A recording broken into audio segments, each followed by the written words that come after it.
Okay, a black FN2 in the house for an Ecutek remap today on the standard ECU, which is there. And we've got some mods. We've got a Skunk2 inlet manifold, that's Pro Series. We've got a CPL big bore induction kit. We've got a 70mm TypeR exhaust system mated to a TypeR 4-to-1 manifold.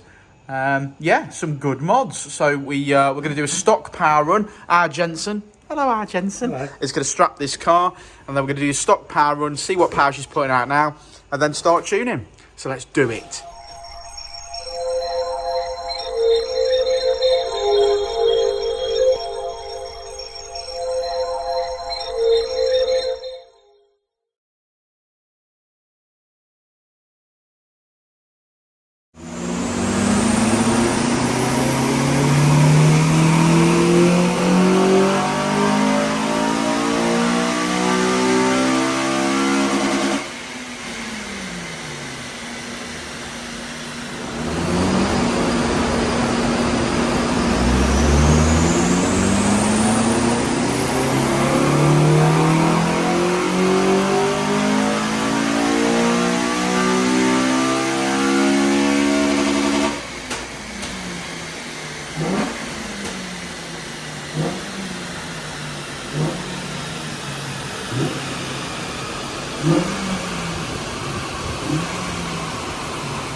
Thursday afternoon, black. Where's the week gone? I know.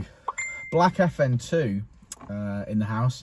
We've had some red ones this week, haven't we? Yeah, we have. Yeah, we had a championship white one today, though. Yeah, we have had a champ. Matty's, if you follow the channel, Matty Champ White's had some. He's had a 3-inch exhaust system fitted. A little bit of modification. A little bit of modification. He's coming down to the meet a week Saturday. We've got a Veasey Honda meet here at Dynodaze, which is a static meet, and you're all more than welcome to attend and have a look. And there's some trophies and free stickers and stuff. So if you want to come down, please do so. Yeah, if you go on the dyno, there's a chance to win a trophy, which is quite nice, which is something a little bit new. But this black FN2 has got some modifications on it. As I said at the start of the video, it's got a Skunk2 inlet manifold, a CPL big bore induction kit. It's got a TypeR 4-to-1 and a TypeR 70mm, which is all sort of mods that we like, aren't they? Yeah, they're all good mods. Yeah, they're all decent induction, you know, decent induction, decent exhaust, decent everything on it. Yeah, we've touched on this week that we've done, a few with RRC, haven't we, this week? Yeah. But they've already been tuned. This is the first one this week that we've done that's not already been tuned, hasn't it? If you understand what I mean. So not that we are using tunes from other people anyway. No, because we start from scratch anyway. But nonetheless, you can get a bigger visualization in this instance between obviously stock map and then obviously mapped. Whereas the previous ones that we've done have all had previous maps on them, and then a further modification, and then we've mapped again because of that. For the purpose of transparency, tuning with Ecutek, you see, you can't see anybody else's map. So, for example, now that there's no download feature, is there? Now, you can't pull a file off. It's called tuner protection. So now that this car has been mapped by us, another Ecutek tuner cannot see the work that we've done. Yeah, so I mean, obviously it makes sense. This has now got what they call a license on it. So anyone that's an Ecutek dealer can now tune this car, and they won't have to buy another license. But what they can't do is read off our work. They can't benefit from the time and effort that we put into it. And that goes for the same for us. If someone else has mapped it and then we have it, we can't read their file off and see what they're doing. So that's just how the tuner stuff works, especially with the Ecutek software, which we love. But yeah, it's done all right, hasn't it? Yeah, I think it's come out well. I think we got all the ducks today, so 222 brake horsepower. A little bit say down, if you want to put it that way, from previous ones that we've already seen this week. 150,000 miles, But admittedly, this car has done 150,000 miles, and I know one of the ones that we did this week had only done 66 or something. So a massive difference, 100,000 miles. I mean, when you take into consideration how much wear might be on an engine in 100,000 miles, not saying there's anything wrong with this engine, but it's had 100,000 miles of someone who had to service the vehicle. Yeah, of course. You know, and yeah, so there's unknown parameters is what we're trying to suggest here. Sometimes we can list mods and say, for example, well, this has got this, and then look at and put another one on, and it can have the same mods and make another 8 brake horsepower, but could have 100,000 less miles on the clock. You know, it could still have 120,000 miles on the clock and make more than one that has got 60,000 miles on the clock. Each car on its own merit. Every car on its own merit. You never get a car, in my opinion, this is what always makes me laugh when people say, they're just gonna like put a flash file on or put a file on or do whatever. It's no car's ever the same. The amount of cars we see here, and even when you go, for example, like we would do with this car, we know what mods this car's got, and we've tuned a car with these mods on before, so we always write what it is when we've finished. So we'd look through and go, okay, well, that's one that's got exactly the same mod. So that'll be our base file. That'll be our base file. That's where we'll start, and we put it on, and it's never ever right.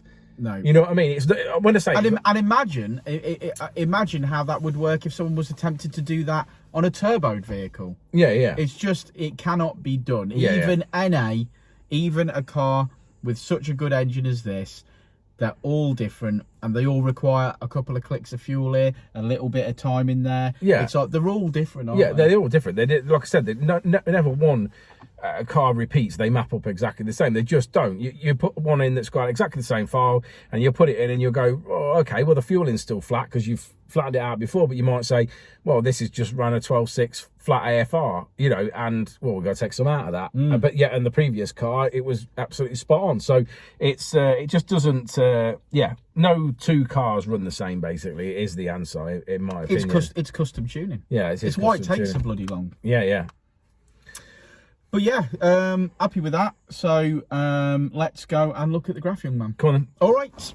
Okay, so red line is as she comes in and blue line is as she leaves. As you can see, we've made some power in the mid-range and a little bit of peak. And we finish on 222 brake horsepower. Made about 14 brake horsepower at the wheels. And then obviously the dyno's correcting that. But there she is. It's got a lovely engine bay. Thanks for sticking around to the end of the video, guys. Like and subscribe and all that jazz. And we'll see you on the next one, won't we, Jeno? We will indeed. We will indeed. Code word for this one, if you've bothered to get to the end of this video, is Nighthawk Black. Let's have it. See you later, guys. Boy, and I'll say it again. Life moves pretty fast.